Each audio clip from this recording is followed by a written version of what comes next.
नुपुर शर्मा ने बोल दिया तो ये फ्रीडम ऑफ स्पीच नहीं है, हेटेड स्पीच हो गया ये। रामनवमी शोभा यात्रा निकलते पत्थर कौन मारता है? पालघर में हुआ हिंदुओं के साथ, उसका क्या बोल सकते हो आप? वो मॉब लिंचिंग नहीं थी, ठीक है। और जो बहुत सारे कश्मीर में हुआ था वो मॉब लिंचिंग नहीं थी। अगर आप ये चाहते हैं कि आप कुछ भी बोलते रहे और जो इसमें सत्ता में खड़ा है वो कुछ बोलेगा नहीं, आप क्या चाहते हो कि घर में आके पैसा बांटे, मतलब सबको वो बोल दे कि तुम लोग नपुंसक बन जाओ। जो राहुल गांधी बोलता है खटाखट अटाखट, उसने क्या बोला? जो हिंदू है वो हिंसक है, जो हिंदू है वो झूठ बोलता है, सत्य सत्य सत्य बोलता है। मैं राहुल गांधी के सामने एक प्रस्ताव रखना चाहता हूँ। राहुल गांधी बोलता है कि हम लोग संविधान को मानते हैं, सबको फ्रीडम ऑफ स्पीच है, सबको है, मैं मानता हूँ सबको होना चाहिए। नुपुर शर्मा ने बयान दिया तो लोगों को तकलीफ हो गई कि फतवा निकाल दिया। अभी राहुल गांधी ने जवाब दिया फलस्तीन, अभी ये ओवैसी ने बोला फलस्तीन जय फलस्तीन, ये हमारे संविधान का हनन नहीं हुआ क्या? सबसे बड़ा हनन हुआ। अगर ये फतवा निकालते हैं, हम भी बोले, हम भी आदेश कर दे इसका गर्दन जो उखाड़ के लाएगा 5 लाख रुपये हम उसको देंगे, चलेगा ऐसा देश में? इसको बोलेंगे डिक्टेटरशिप। डिक्टेटरशिप हम लोग नहीं कर रहे, डिक्टेटरशिप वो लोग कर रहे हैं जो कुछ भी बक देते हैं खड़े होके मुँह पे। हाँ, जय फलस्तीन, हिंदू हिंसक है, ये बोलना क्या सही है? ये संविधान का हनन नहीं है? अभी खड़े होके ओवैसी बोलेगा ये फ्रीडम ऑफ स्पीच है, by the people for the people of the people. तो ये कहाँ से हो गया? नुपुर शर्मा ने बोल दिया तो ये फ्रीडम ऑफ स्पीच नहीं है, हेटेड स्पीच हो गया। ये कहाँ से हो गया हेटेड स्पीच? ऐसे अगर हम खड़े होकर बोल दे तो हमको बोलेंगे तुम हेटेड स्पीच फैला रहे हो। हमारे को भी फ्रीडम ऑफ स्पीच है, by the people for the people of the people. और बताइए, जो कांग्रेस है, कांग्रेस तो ये कह रही है कि ये जो आरोप है, ये जो बात है, ये भाषण भाजपा के ऊपर किया गया था, हिंदुओं के ऊपर नहीं किया था। आप ये संसद में खड़ा है, मैं वीडियो दिखा देता हूँ आपको। उसने क्या बोला? जो हिंदू है वो हिंसक है, जो हिंदू है वो झूठ बोलता है, सत्य सत्य सत्य बोलता है। कहाँ से असत्य बोलता है हिंदू?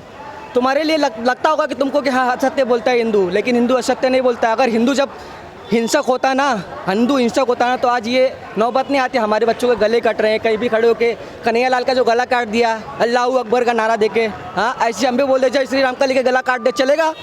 तो हम हिंसक कहलाएंगे। लेकिन हमने आज तक नहीं किसी को देखा अपने आज तक कि किसी ने जय श्री राम बोल के किसी का गला उड़ा दिया हो। सर, मगर मॉब लिंचिंग की तो बात होती है ना? मॉब लिंचिंग की बात होती है तो यही बात बोल रहा हूँ ना मैं। मॉब लिंचिंग की स्टार्ट कहाँ से होती है? हमारी तरफ से कभी नहीं हुआ। हमारा रामनवमी शोभा यात्रा निकलते पत्थर कौन मारता है? हमने कभी मारा है मोहर्रम में? सेवकों के ऊपर प्रश्न चिन्ह नहीं लग रहेगा? किस चीज़ का प्रश्न चिन्ह है? गौ सेवक लोग तो अच्छा काम कर रहे हैं, गौ सेवक लोग। वही जो कई लोगों की मॉब लिंचिंग इसलिए हो गई क्योंकि वो एक मिनट, जो आप बोल रहे हो तरुण मिश्रा की बात कर रहे हो जो है ना, उसको देखिए मैं बताता हूँ उसका क्या कहानी है।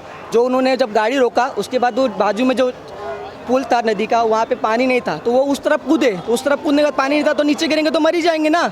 अब वो पकड़े, वो भागे, भागने में गिर गए नदी के अंदर पानी नहीं है तो मर गए। तो उसमें तरुण मिश्रा का क्या कसूर है? उसको तुम मॉब लिंचिंग नाम दे दोगे? ये गलत बात है। मॉब लिंचिंग का नाम हमने आज तक हमने अगर गौ सेवक ने अगर गाड़ियाँ पकड़ी ना तो उनको पुलिस के हवाले किया, कभी मारा नहीं है। मारा भी होगा तो इतना नहीं मारा होगा कि उसकी जान चली जाए। तुमने देखा होगा ये चीज़। पहले की जो बात है, अखलाक का जो केस हुआ था वो आज भी लोगों को याद है। तब भी तो लिंचिंग हुई थी ये कह के कि गौ मांस खाया हुआ है। अच्छा, मॉब लिंचिंग हुई थी। और जो पालघर में हुआ हिंदुओं के साथ, उसका क्या बोल सकते हो आप? वो मॉब लिंचिंग नहीं थी, ठीक है। और जो बहुत सारे कश्मीर में हुआ था वो मॉब लिंचिंग नहीं थी कि जो मस्जिदों से नारे आ रहे हैं अपनी बहन बेटे को मार, कश्मीरी पंडितों को जो मार जाएगा वो क्या, वो मॉब लिंचिंग नहीं थी? हाँ, मुजफ्फरनगर में भी हुआ था। इतनी जो मॉब लिंचिंग, वो मॉब लिंचिंग नहीं है। बाकी सर, मैं आपके पास में वापस आऊँगा। सर, आप कुछ कह रहे थे कि संसद में जब जनता की जो समस्याएं उन पर बात होनी चाहिए, यहाँ पर हिंदू मुसलमान चालू हो गया, इस पर क्या कहेंगे? किसने स्टार्ट किया ये? हाँ, हिंदू को जो आतंकवादी कहना, ये हिंदू मुस्लिम करना, ये किसने स्टार्ट किया? आज विपक्ष बोल रहा है कि अगर सरकार चाहे तो हम उनको सपोर्ट करेंगे। आपने सपोर्ट के लिए आपने ये मुद्दे उठाए क्यों? अगर आप ये चाहते हैं कि आप कुछ भी बोलते रहे और जो इसमें सत्ता में खड़ा है वो कुछ बोलेगा नहीं, तो स्टार्ट आपने किया और फिर जब वो ऊपर आपके ऊपर आ गए तो फिर आप बोल दिए कि नहीं ये ऐसा हो रहा है और ऐसा हो रहा है करके, तो ये तो गलत बात है ना। अगर आप खुद विपक्ष एज अ विपक्ष आप बोल रहे हो कि हेल्दी डिस्कशन होना चाहिए, लोगों के इश्यूज़ के ऊपर बात होना चाहिए, तो स्टार्ट आप करो ना। अगर आप अपने आप को इतना होशियार समझने लग गए इतनी सी सीट आके कि अगर हम सही बात कर रहे हैं तो अच्छी बातों का आगे रखो, गलत बातों से स्टार्ट करना ही क्यों है? नहीं, आप क्या चाहते हो कि घर में आके पैसा बांटे, मतलब सबको वो बोल दे कि तुम लोग नपुंसक बन जाओ और तुम घर में कमाओ मत, मैं तुमको लाके दूंगा। ये नहीं हो सकता इस देश में। देखिए, वो हर किसी को घर जाके पैसा नहीं दे सकता। जो राहुल गांधी बोलता है खटाखट अटाखट 1 लाख रुपया खटाखट, वो वाला सिस्टम नहीं है हमारे पास में। खटाखट वाला सिस्टम नहीं है हमारे पास। वो सिस्टम है स्किल डेवलपमेंट। सामने वाला स्किल डेवलपमेंट करेगा, खुद से कमाएगा। स्वावलंबी बनो, किसी पे निर्भर मत रहो। पकौड़े बेच लो, अच्छी बात है। पकौड़े बेचता क्यों नहीं है? मैं बेचता हूँ। चाय बेचो, पकौड़े बेचो, जो कर सकते हो। चप्पल सिलो, क्यों नहीं कर सकते? मेहनत करने में क्या डर है? हाँ, हम लोग में मेहनत करने से क्या डर है?